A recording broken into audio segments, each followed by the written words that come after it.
you doing, guys? Welcome to part 2 on the great trombone players. An instrument that's probably a little underappreciated in jazz and certainly fell out of favor as we move into the 50s and 60s. That's not to say there's still not some great trombone players doing their thing, and including a couple of my favorites we're going to cover here. If I had time to think about who my favorite trombone player was, if you just asked me spur of the moment, I'd probably say Curtis Fuller or J.J. Johnson.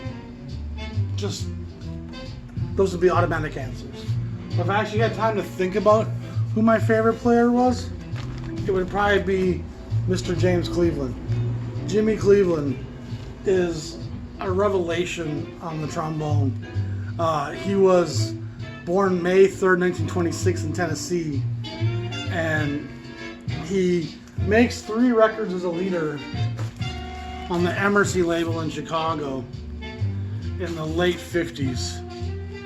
This is 36066, 36126, and 36153. And there's some great players on these records, and Art Farmer, Benny Golson, Wynton Kelly, Charlie Persip, Eddie Jones, Don Butterfield. So these are great records, but what they aren't going to show you here, and his small discography is not going to inform you of this guy's impact as a trombone player. And I'm going to show you and read off to you from my Bible the list of records this guy shows up on. It's pretty prolific. Julian Cannonball Adderley on Emerson, Art Blakey Big Band on Bethlehem, Kenny Burrell Blues the Common Brown, couple of his Verve records, Donald Byrd Jazz Lab, Modern Jazz Perspective, both on Columbia, Hank Crawford, Eddie Lockjaw Davis, Miles Davis, Miles Ahead, and Porgy and Bess, Gil Evans in 10, Gil Evans, the individualism of Gil Evans, so Gil Evans uses him a lot. Oh, come on. He's on a lot of Art Farmer records, Benny Golson, Johnny Griffin, Gigi Grice, a bunch of Milt Jackson records, Antonio Carlos Obin, Quincy Jones uses him on a lot of his late 50s stuff, Birth of a Band, How I Feel About Jazz, The Great Wide World of Quincy Jones, Jones Plays for Pussycats, Melba Liston, Gene Krupa, Junior Mance, Gary McFarland, Charles Mingus, The Complete Town Hall Concert, Blue Mitchell, Modern Jazz Quartet, Wes Montgomery, Oliver Nelson uses them on 4 recordings, Duke Pearson, Oscar Pettiford, Sonny Rollins on the Big Band, Metro Jazz record, Jerome Richardson, Lalo Schifrin. He's on a lot of Jimmy Smith records on Verve, some Sonny Stitt stuff on Roost and Atlantic, Idris Suleiman, a couple of Billy Taylor records, Lucky Thompson, Clark Terry, Dinah Washington. The list goes on and on. Jimmy Cleveland was such a badass trombone player that he's really on a who's who of great trombone players of the 50s and 60s. And he goes on to be a session musician for a long time, and Jimmy lives to a pretty old age.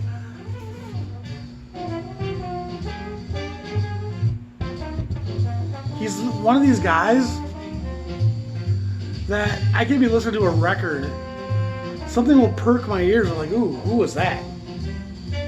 And it, not only on his records, but on other records too, I'll be listening. I'm like, man, that trombone, who? And I'll look, Jimmy Cleveland.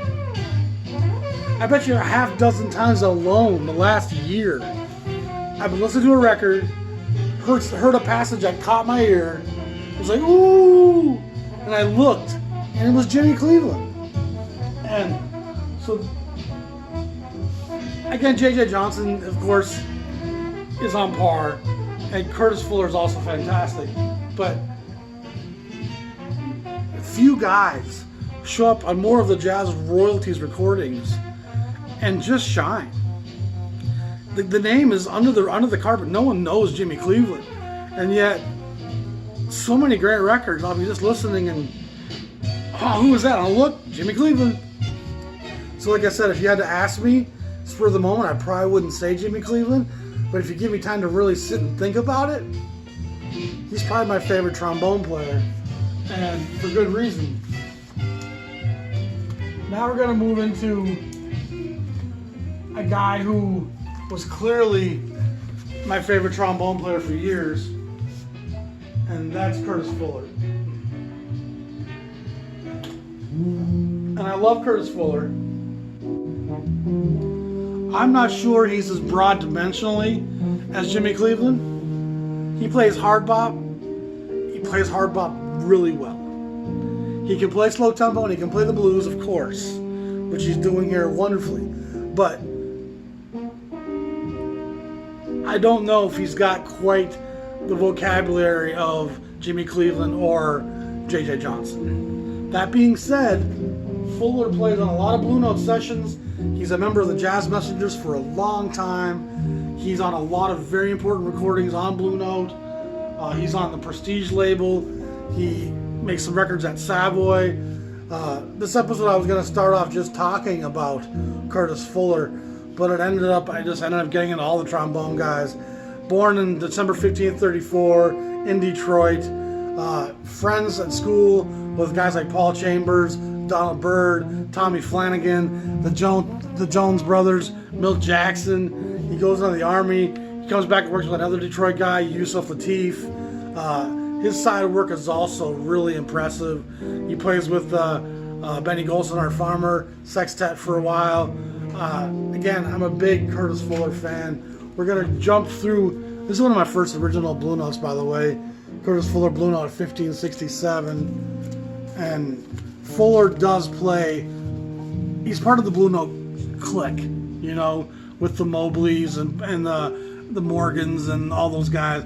This is Curtis Fuller, Hank Mobley, Bobby Timmons, Paul Chambers, and Art Taylor. So it's a great lineup. Of course, Mobley and Timmons are both Jazz Messenger alumni. Timmons probably hasn't yet been a messenger, and Mobley's probably no longer a messenger, and Fuller's about to be a messenger.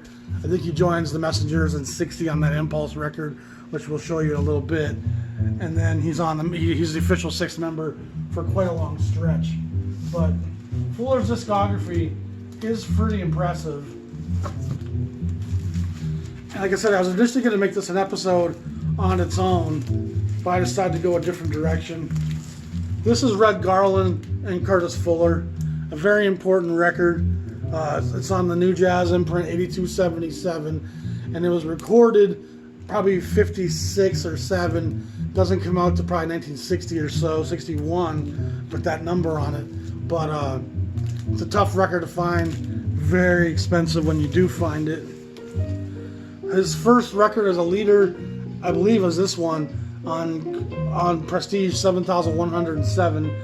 It's with Red Kiner, Hank Jones, Doug Watkins, and Louis Hayes. Fantastic album cover. One of my favorite Prestige album covers, without a question. And I don't know who did this album cover.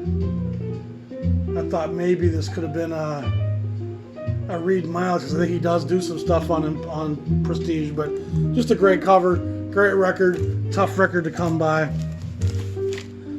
This is Jazz It's Magic on the Regent label from probably 1957. And it's with Sonny Red, Tommy Flanagan, George Tucker, and Louis Hayes. And of course, Fuller's on the trombone. It's a great album cover. This is a sister label of Savoy. And I think he makes this record under Regent contract. Goes to Blue Note, does the opener, does Curtis Fuller Blue Note 1583. This is with Art Farmer, who he plays with a lot. Sonny Clark and George Tucker and Louis Hayes.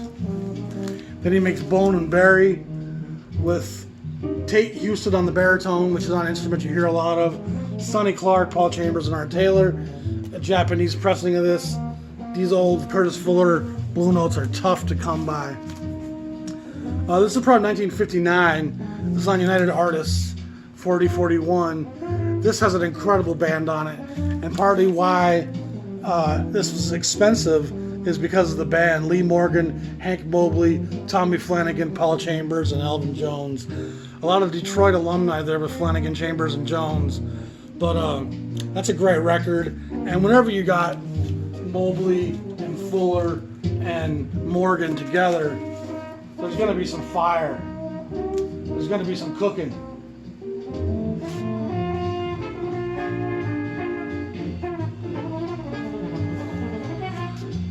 There you can hear the enunciation of Fuller. But a little bit to do that on a trombone. Again, the trombone does have a lovely vibrato to it at times.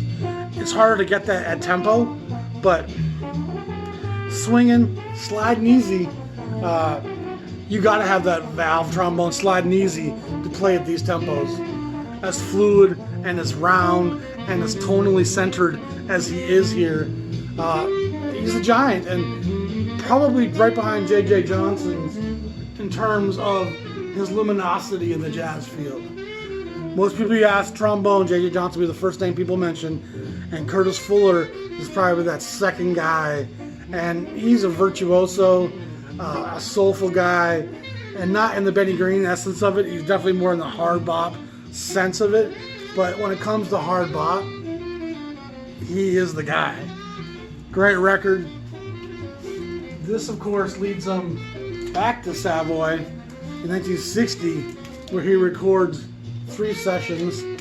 And I think, again, you're going to get some of the Tommy Flanagans and Paul Chambers on these as well.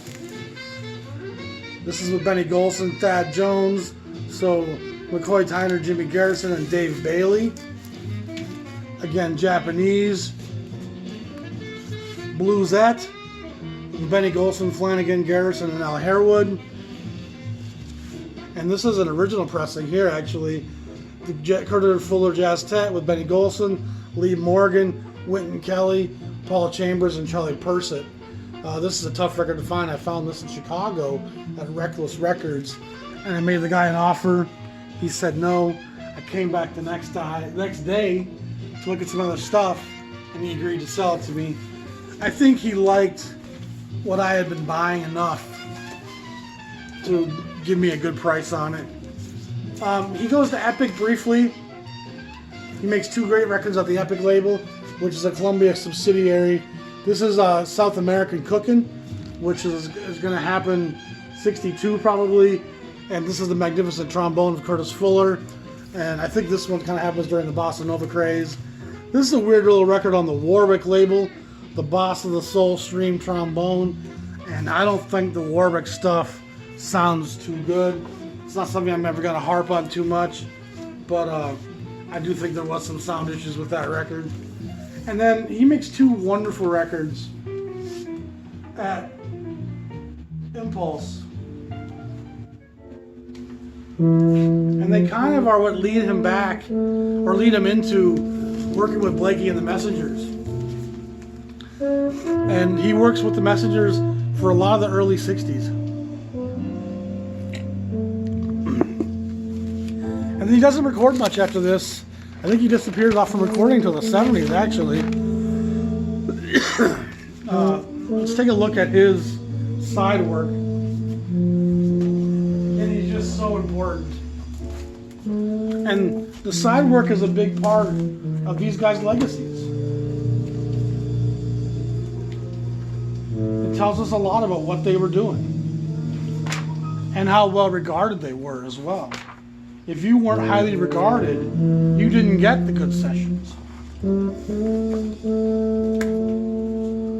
So yeah, he disappears after those 2 Impulse records from recording as a leader until some stuff on mainstream label in the 70s. So a decade there, he's not leading anything. But he does a long string with the Blakey group, from Blakey's first record on Impulse to the stuff on Riverside, Buhaina's Delight Mosaic on Blue Note, Free For All, Indestructible, that Golden Boy record on Colpix. So he's on a lot of the Jazz Messenger stuff. He's on Sonny Clark records. He's on the Blue Train record, of course, most famously, where people know him from, is on Locomotive, Locomotion, and Blue Train. Fuller is a big part of that record.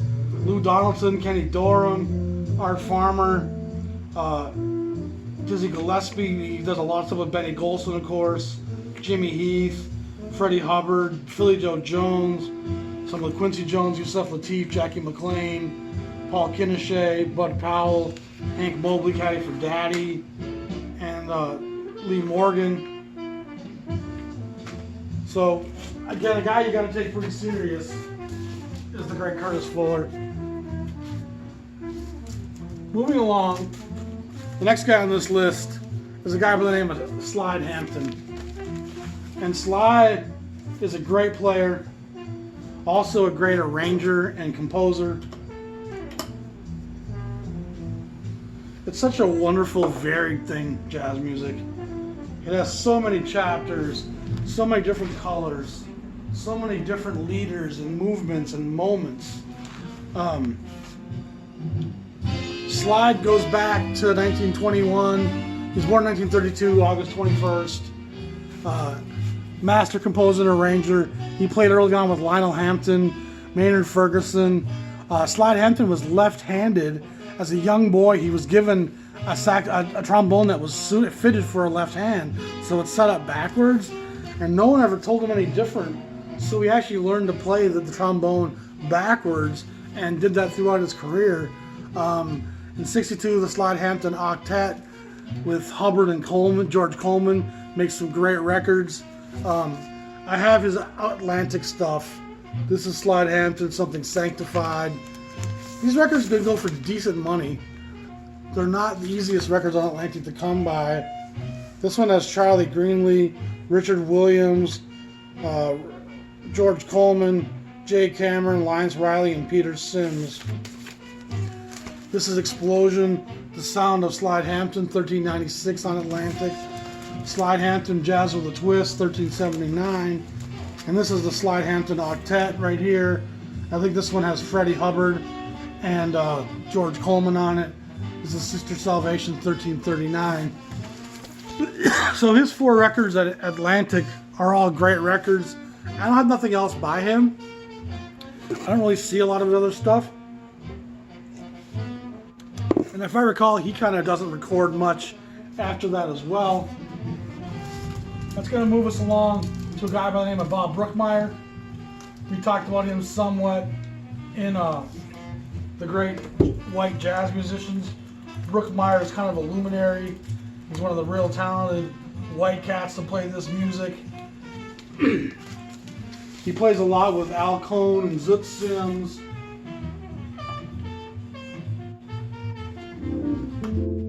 He's got a really soft, warm, fuzzy tone. That's one of the reasons why I love Brookmire a lot. He was born in December 1929 in Kansas City.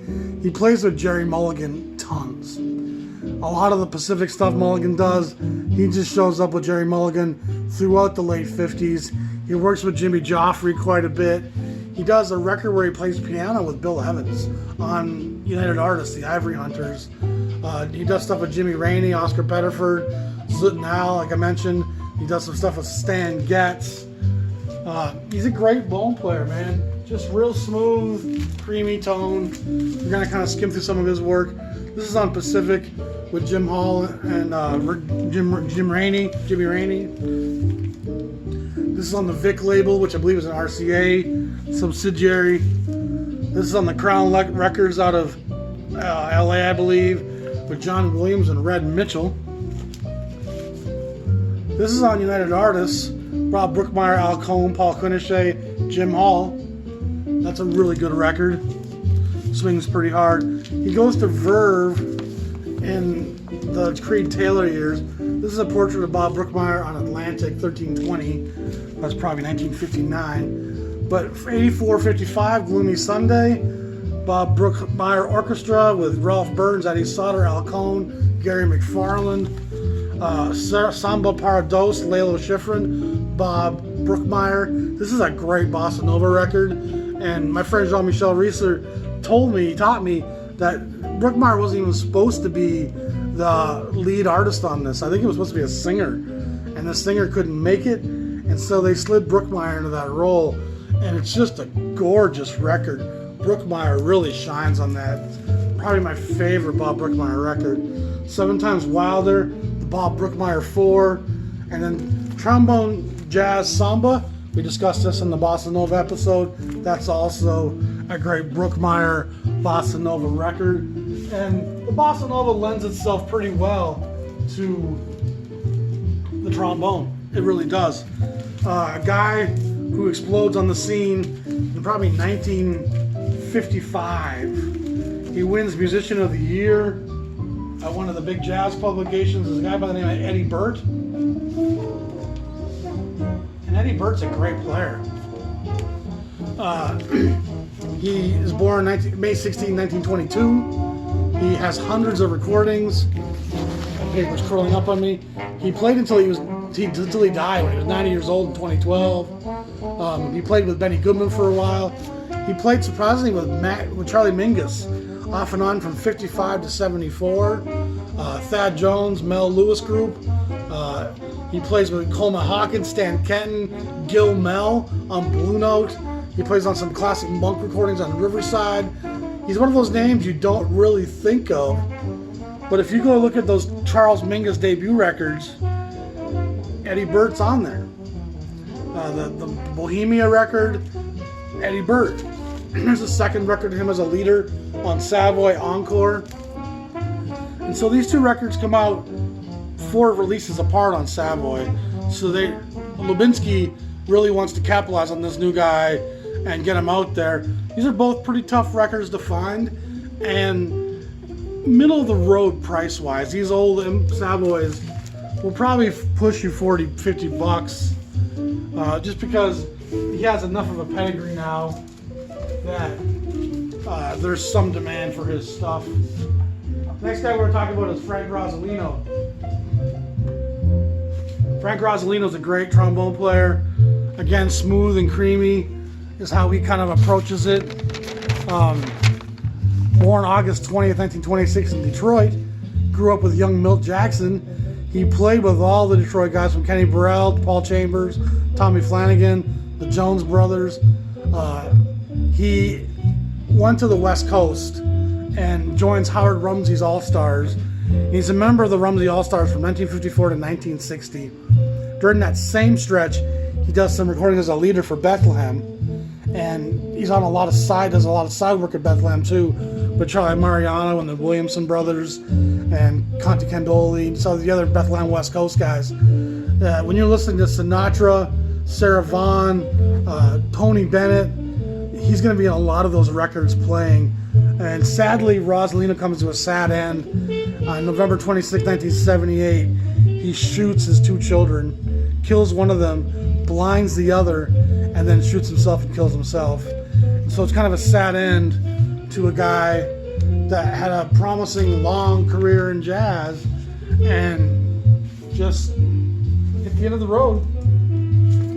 He does, like I said, exist on the West Coast for a long time. Stan Kenton Presents Jazz series on Capitol. A lot of these guys were guys that recorded in the different Kenton bands.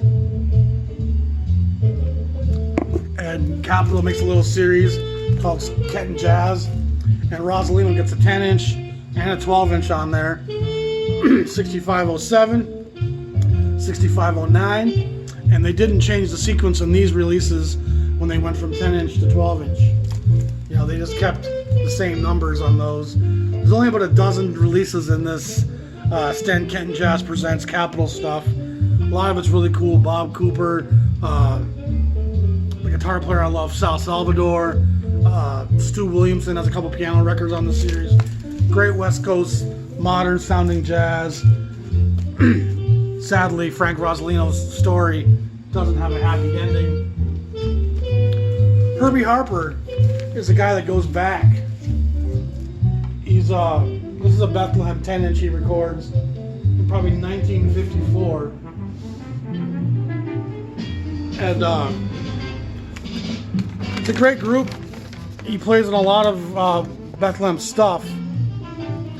He's born July 2nd, 1920, so he's a pretty old guy. He played with Benny Goodman, Stan Kenton, Bill Perkins, Maynard Ferguson. He's on a lot of Pete Rugolo stuff. And then he ends up doing some soundtrack and TV stuff, if I recall, after that. But Herbie Harper, this is called Please No More Shaggy Dog Stories. I'd much rather listen to Herbie Harper. And this has a pretty good lineup with Charlie Mariano, Corky Hale, Jimmy Joffrey, Jimmy Rawls, Harry Babison, Irv Cotler's on the drums, Paul Sarmento on the tuba. So it's an interesting session, this Bethlehem record. And Bethlehem on the West Coast does nothing but interesting, great, modern jazz that's going to always have a few interesting turns in it. Now we're going to look back at Kai Winding. We talked about him, of course, in the last episode in relationship to J.J. Johnson, a Danish-American. He played with J.J. for a long time, and they brought very different elements to the trombone. J.J. being a bit more lyrical, melodic, and of course J.J. being the virtuoso and the fiery player. But this is 936, so this is probably Columbia. Sounds like he's using a mute right there. This is late 50s Columbia, Kai Winding. Really solid stuff. He makes a number of records at Columbia as a solo guy. Trombone Panorama, the Kai Winding Septet.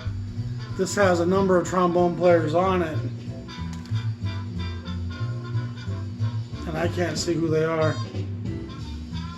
I've looked at it before, but fun record, a lot of trombone going on. This is the Swinging States, Kai Winding. Again, 1264, so probably 1960. 1329, Dance to the City Beat. So Columbia has him doing some kind of softer, poppier stuff. He gets the more serious stuff, it seems like, with J.J. Johnson.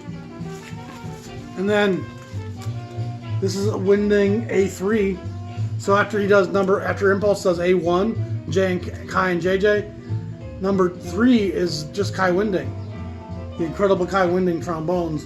And this is a really good record, actually. Creed Taylor's in charge of that, so you know it's going to have a well-produced sound to it.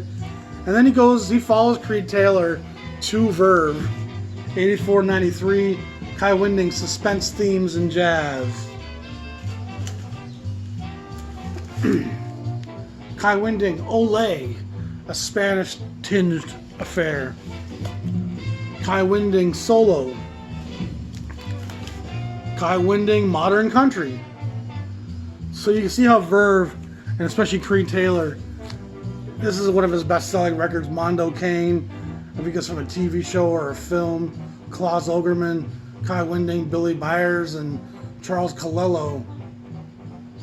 But this record sold pretty well. It's a pretty fun affair. A lot of this Verve Creed Taylor stuff is great cafe, lounging music. It's not going to be super bebop or hard bop driven in any sense of the word. Soul Surfer, Kai Winding featuring Kenny Burrell. You add Burrell to a session, you always add a little credibility to it. Dirty Dog, Kai Winding. I think this is after Creed Taylor has left at this point, possibly. Kai Wing, the In Instrumentals, great album cover. She's in all right. Kai Winding, Rainy Day, 8620. Kai Winding, Penny Lane. There's the Beatles influence, so we're probably talking 67. More brass, Kai Winding. So the guy made a lot of records at Verve. You can tell Creed Taylor kind of relied on him to do that smooth, accessible trombone. And by the late 60s, there's not a lot of trombone guys left standing. You know, it's one of the sad facts of this music is the trombone really starts to disappear. Next, we're going to talk about Julianne Priester. And he makes a couple of great records at Riverside. And Julianne Priester plays with Coltrane on African Brass, if I recall correctly. He also plays with Sun Ra for a brief moment. He plays with Max Roach for a time. He joins Ellington in the late 60s for a while, Herbie Hancock's fusion groups. He's a Chicago guy at Walter Diet School, who was a school teacher who mentored and taught a lot of Chicago's great jazz musicians. This guy had this one school, has produced a lot of great jazz and blues musicians. This teacher, Walter Diet, who I want to dig in deeper. That's a whole story of its own. He played with Muddy Waters. He played with Bo Diddley. He jams with Sonny Stitt. So he's got some pretty serious serious credibility with who he's working with. The two of Booker Little's 4 records as a leader have Julianne Priester. I believe the one on Candid and the one on Bethlehem are both Julianne Priester and Booker Little affairs. Great stuff. Definitely to be sought after if you get the chance. That leads us to Jimmy Knepper. And the Jimmy Knepper story is told largely around the Charles Mingus factor. Knepper's a great player, as most of these guys all are. Born in 1927, he plays with Charlie Barnett. He plays with Woody Herman. He plays with Stan Kenton, Benny Goodman, and Gil Evans. And so again, the trombone, pretty much across the board, these guys always kind of come from a swing band background, because that's the last time the trombone was really used predominantly. And even a guy like Gil Evans is making big band arrangements. Oliver Nelson, those guys still use the kind of big band ensemble arrangements, and that's where guys were getting trombone work in the 60s, is with Gary McFarlane, with Oliver Nelson, with Gil Evans, with a guy like Mingus. Mingus made big suites and arrangements and had use for the trombone sections. A lot of the classic Mingus stuff, the Tijuana record, East Coasting and the Modern Jazz Symposium on Bethlehem, a lot of the Atlantic stuff like The Clown, Blues and Roots, the Columbia stuff, Aum and Mingus Dynasty. He's on all those records. He also plays with the Thad and Mel Lewis group in the late 60s, early 70s, where a lot of these trombone players seem to end up. He is known to have battled with Mingus on numerous occasions.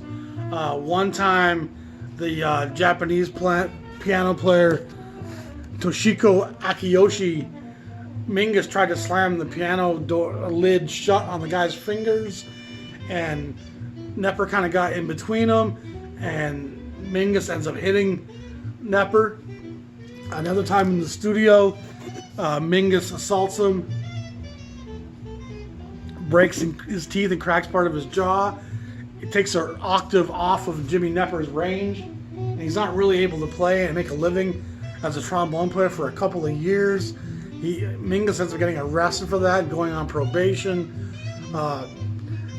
According to Jimmy Knepper's daughter, Mingus had heroin sent to their house, and then the cops were called.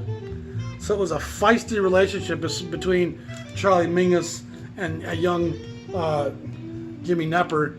It's interesting stories. Some of it's jazz legend, some of it's probably jazz myth at this point, who knows. But he definitely is one of the later trombone players that plays into even some of the avant-garde stuff. And of course, now that leads us to the avant-garde. And my favorite avant-garde Blue Note record is this Grasham Moncourt record. And it's fantastic. This is, to me, some of the most interesting avant-garde, modern, well-arranged, well-written, composed, well-played. Alfred Lion, of course, is overlooking to keep things from going too off the tracks. His dad, Grasham Moncourt II, was a great bass player who was born in Miami and played for years. Grasham was born June 3rd, 1937. My throat's getting a little dry here. He actually plays with Ray Charles from 59 to 62.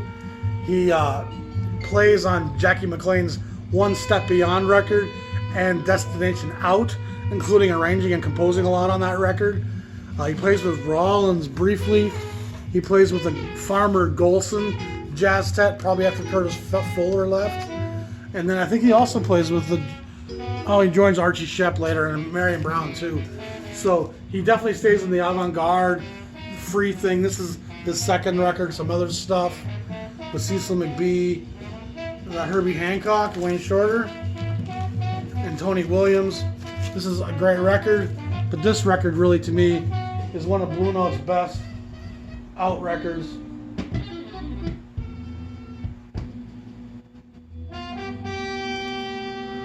It's just really moody and melancholy. It has these hazy greens and hazy blues and purples and magentas. It's a great piece, and it stands alone in the Blue Note discography for me. It's just a real interesting, it's beyond jazz in some senses. You know, it's become an arranged modern piece, composition. Ellington and Mingus will be proud. And then the last guy we're going to delve into, and this guy's firmly in the avant-garde, is a guy by the name of Roswell Rudd.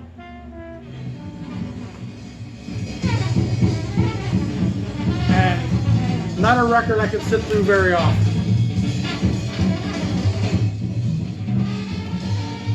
There's 4 tracks on this. Giuseppe Logan on the flute, Laurie Wardell, Charlie Hayden on the bass, Beaver Harris on the drums, and Robin Kenyatta is on the alto sax.